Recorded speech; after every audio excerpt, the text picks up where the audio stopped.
अस्सलाम वालेकुम class. Money वाले चैप्टर में हमारा इन्फ्लेशन का टॉपिक है।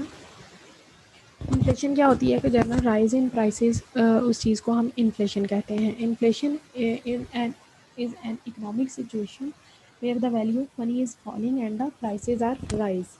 The situation arises when the equilibrium of demand and supply is disturbed. In other words, the demand for goods is more than the supply.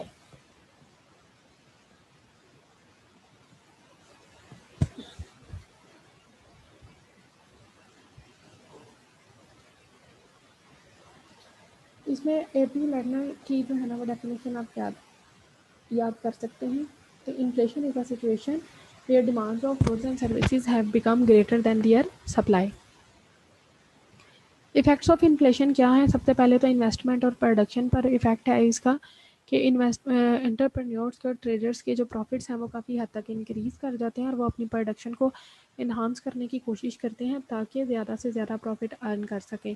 Quantity of production तो increase होती है लेकिन उसके साथ साथ ही जो एम्प्लॉयमेंट की अपॉर्चुनिटी है वो भी बढ़ जाती है. लेकिन अगर किसी कंट्री में जो है ना फुल एम्प्लॉयमेंट की कंडीशन हो तो वहाँ पर जो है रियल आउटपुट इंक्रीज़ होने के कोई चांस नहीं होते, बल्कि जो गुड्स की प्राइसेस हैं वो और फैक्टर ऑफ प्रोडक्शन के रिवार्ड्स बढ़ जाते हैं. लेकिन जो है ना वो हाइपर इन्फ्लेशन से बचने के लिए ज़रूरी है कि इन्फ्लेशन को अर्ली स्टेज पर ही कंट्रोल किया जाए. इकोनॉमिक ग्रोथ है कि डेवलपिंग कंट्रीज़ में जो है ना वो इकोनॉमिक ग्रोथ की स्पीड को भी ये काफ़ी इफ़ेक्ट करती है कि कंट्रीज़ जो है ना वो इनके हेल्प करती है कि वो हम रिसोर्सेज को जो है ना वो ऑप्टिमम लेवल पर यूज़ कर सकें and in causes an increase और नेशनल इनकम जो है ना वो इंक्रीज़ हो सके. एम्प्लॉयमेंट की अपॉर्चुनिटीज़ जो हैं वो भी बढ़ जाती हैं. लेकिन जो अगर बड़े प्रोजेक्ट्स हैं जैसे कि एग्रीकल्चर या इंडस्ट्रियल सेक्टर के हैं तो जब वो कंप्लीट होते हैं तो इन लोगों को जो है ना वो काफ़ी ज़्यादा ये सेक्टर हमारे ग्रो कर जाते हैं. लेकिन क्वांटिटी ऑफ आउटपुट जो है ना वो भी इंक्रीज़ करती है जब, तो उस वक्त इन्फ्लेशन जो है ना वो कुछ हद तक फिर कम भी होती है. लिविंग स्टैंडर्ड है कि प्राइसेस जो है ना गुड्स की जब इंक्रीज़ करती हैं तो परचेजिंग पावर कम हो जाती है. तो गुड्स एंड सर्विसेज की कम क्वांटिटी जो है ना वो ख़रीद पाते हैं लोग अपनी सैलरीज और वेजेस में रहते हुए. तो इस तरह से जो है ना वो लिविंग कॉस्ट इंक्रीज़ कर जाती है and ultimately standard of living जो है वो फॉल कर जाता है. देन है डिस्करेजमेंट ऑफ सेविंग्स है. परचेजिंग पावर जब कम होती है तो फिर लोगों के लिए बोथ एंड्स पर जो है ना वो मीट करना मुश्किल हो जाता है. सो उनकी सेविंग्स जो है ना वो कम होना शुरू हो जाती हैं और ये इन्फ्लेशन का एक नेगेटिव इफेक्ट है. देन है रिडक्शन इन एक्सपोर्ट है. इन्फ्लेशन एक्चुअली जो है ना वो राइज इन प्राइसेस है. तो एक्सपोर्ट में जो है ना वो रिडक्शन हो जाती है क्योंकि फॉरेन कंट्रीज़ के लिए हमारी गुड्स जो है ना वो एक्सपेंसिव हो जाती हैं. तो इसलिए ट्रेड बैलेंस ऑफ ट्रेड जो है ना वो हमारे लिए अनफेवरेबल हो जाता है. Increase in cost of government projects हैं. डेवलपिंग कंट्रीज़ में जो है ना वो एक चीज़ है कि रैपिड डेवलपमेंट के लिए गवर्नमेंट ने कुछ प्रोजेक्ट्स शुरू किए होते हैं.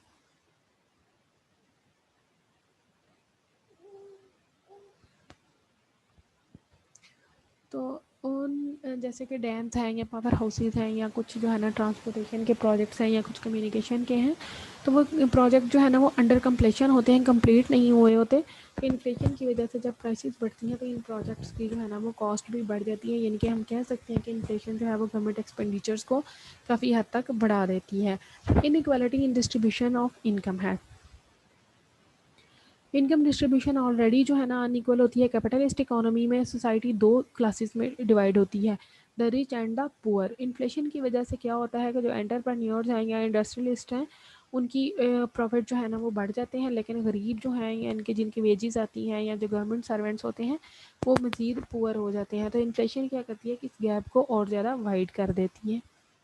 काजेज़ ऑफ इन्फ्लेशन क्या है? Increase in the quantity of money है. मनी की क्वांटिटी जब इंक्रीज़ करती है तो उस वक्त भी इन्फ्लेशन जो है ना वो ज़्यादा होती है. Increase in demand for goods है. जब गुड्स की डिमांड जो है वो ज़्यादा हो जाती है सप्लाई ऑफ गुड्स की निस्बत, तो उस वक्त भी जो है ना वो इन्फ्लेशन कंट्री को इफ़ेक्ट करती है. Increase in cost of production है. कॉस्ट ऑफ प्रोडक्शन बढ़ जाती है इसकी वजह से क्योंकि रॉ मटेरियल महंगा हो जाता है. फिर उसके अलावा जो है ना वो कुछ टैक्स वगैरह इम्पोज कर दिए जाते हैं. तो ये बेसिक रीज़न है इन्फ्लेशन की. देन है डेवलपिंग एक्सपेंडिचर्स हैं. कंट्रीज़ जो है ना वो गवर्नमेंट कुछ प्रोजेक्ट स्टार्ट कर रही होती है तो उसके ऊपर हैवी एक्सपेंडिचर्स हो जाते हैं इन्फ्लेशन की वजह से. इन्फ्लेशन ऑन इंटरनेशनल लेवल है. तमाम कंट्रीज़ जो है ना वो एक दूसरे के साथ इंटरकनेक्टेड है बिकॉज ऑफ इंटरनेशनल ट्रेड। तो इसलिए अगर इन्फ्लेशन किसी एक कंट्री को इफ़ेक्ट करती है, यानी कि किसी एक कंट्री में अगर जो है ना प्राइसेस इंक्रीज़ करती हैं, तो अल्टीमेटली बाकी तमाम दुनिया में भी जो है ना वो प्राइसेस इफ़ेक्ट हो जाती हैं। रैपिड इंक्रीज़ इन पॉपुलेशन है, पॉपुलेशन जब इंक्रीज़ होती है तो उस वक्त भी गुड्स एंड सर्विसेज की डिमांड जो है ना वो इंक्रीज़ हो जाती है, उसकी सप्लाई इतनी इंक्रीज़ नहीं होती। तो ये भी एक काज है इन्फ्लेशन का। देन है इंक्रीजिंग इन्वेस्टमेंट है। सेविंग्स जो है वो इतनी रेशो से नहीं बढ़ती, लेकिन इन्वेस्टमेंट ज़्यादा हो जाती है। तो जब सेविंग की रेशो इन्वेस्टमेंट से कम होती है तो उस वक्त भी जो है ना वो फिर डिमांड जो है वो बढ़ जाती है, तो उसके साथ जो है ना वो प्राइसेस भी इंक्रीज़ हो जाती है। एक्सपोर्ट पॉलिसी है। अगर एक हम अपनी गुड्स जो है ना उन्हें एक्सपोर्ट ज़्यादा करें और कंट्री में इस्तेमाल के लिए कम रखें, तो वो भी प्राइस के इंक्रीज होने का सबब बनती हैं। अनफेवरेबल कंडीशन है। प्रोडक्शन कंडीशन अगर अनफेवरेबल हो और गुड्स की प्रोडक्शन फॉल डाउन कर जाए, तो उस वजह से भी इन्फ्लेशन इंक्रीज़ करती है। स्ट्राइक्स हैं। अगर एम्प्लॉयज़ जो हैं या लेबर जो है वो लेबर यूनियन के अंडर किसी किस्म की कोई स्ट्राइक कर देते हैं, तो उससे भी हमारी प्रोडक्शन इफेक्ट होती है और अल्टीमेटली इन्फ्लेशन जो है ना वो इकोनॉमी को इफेक्ट करती है। पॉलिटिकल कंडीशन है। पॉलिटिकल इंस्टेबिलिटी होने की वजह से भी इन्वेस्टमेंट कम हो जाती है, लेकिन डिमांड जो है ना चीज़ों की वो पॉपुलेशन के अकॉर्डिंग उतनी ही रहती है। स्मगलिंग एंड होर्डिंग्स हैं। अगर इलीगल वे में और अनफेयर मीन्स से जो है ना वो अर्न करने की कोशिश की जाए या प्रॉफिट को इंक्रीज़ करने की कोशिश की जाए, तो ये भी इन्फ्लेशन का जो है ना प्रॉब्लम काज करती है। फिर इन्फ्लेशन को कंट्रोल करने के लिए कुछ रेमेडीज़ हैं। एक है मॉनेटरी, दूसरी है फिजिकल। मॉनेटरी रेमेडीज़ में क्या क्या आती हैं? Increase in bank rate. अगर सेंट्रल बैंक जो है ना वो बैंक रेट को इंक्रीज़ कर दे, but the question is that what is bank rate. Bank rate वो होता है कि जब बैंक सेंट्रल बैंक जो है कमर्शियल बैंक्स को जिस शरह सूद पर कर्जा देता है उसे बैंक रेट कहते हैं। तो उससे क्या होता है कि रेट ऑफ इंटरेस्ट इंक्रीज़ कर जाता है। तो रेट ऑफ इंटरेस्ट इंक्रीज़ करने से लोगों की सेविंग की कैपेसिटी बढ़ना शुरू हो जाती है।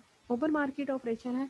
गवर्नमेंट उस सूरत में क्या करती है, बॉन्ड्स और सिक्योरिटीज़ वगैरह या कुछ अपने शेयर्स जो है ना उन्हें मार्केट में बेचना शुरू कर देती है। तो इस तरह लोगों से मनी विड्रॉ कर लेती है और फिर जो है ना वो पैसे जो है वो सेंट्रल बैंक्स और कमर्शियल बैंक्स के पास चले जाते हैं और वहाँ से दोबारा लोगों को लोन इशू किया जाता है। मतलब ये कि लोगों के पास इतने पैसे नहीं रहते कि उनकी डिमांड भी इंक्रीज़ हो। देन है इंक्रीज़ इन रिजर्व रिक्वायरमेंट्स है। बैंक सेंट्रल बैंक जो है ना वो रिजर्व रेशो इंक्रीज़ कर देता है। It decreases the power of the issue loan of the commercial banks. यानी कि इससे क्या होता है कि कमर्शियल बैंक की लोन इशू करने की पावर जो है वो कम हो जाती है। रेवोल्यूशन ऑफ करेंसी है। करेंसी को रीवैल्यूड किया जाता है और उसे जो है ना फॉरेन करेंसी से उसका कंपैरिजन किया जाता है, सो दैट द एक्सपोर्ट में be decrease and the supply of goods में be increase in the country. Then है fiscal measure and reduction in government expenditures है। गवर्नमेंट एक्सपेंडिचर्स जो है ना उन्हें कंट्रोल किया जाए, तब भी जो है ना वो डिमांड फॉर गुड्स डिक्रीज़ हो सकती है। इंक्रीज़ इन टैक्सेस है। अगर टैक्स की रेशो बढ़ा दी जाए तो लोगों के पास जो है ना वो खर्च करने के लिए ज़्यादा पैसे नहीं बचेंगे, तो अल्टीमेटली उनके एक्सपेंडिचर्स फॉल कर जाएंगे।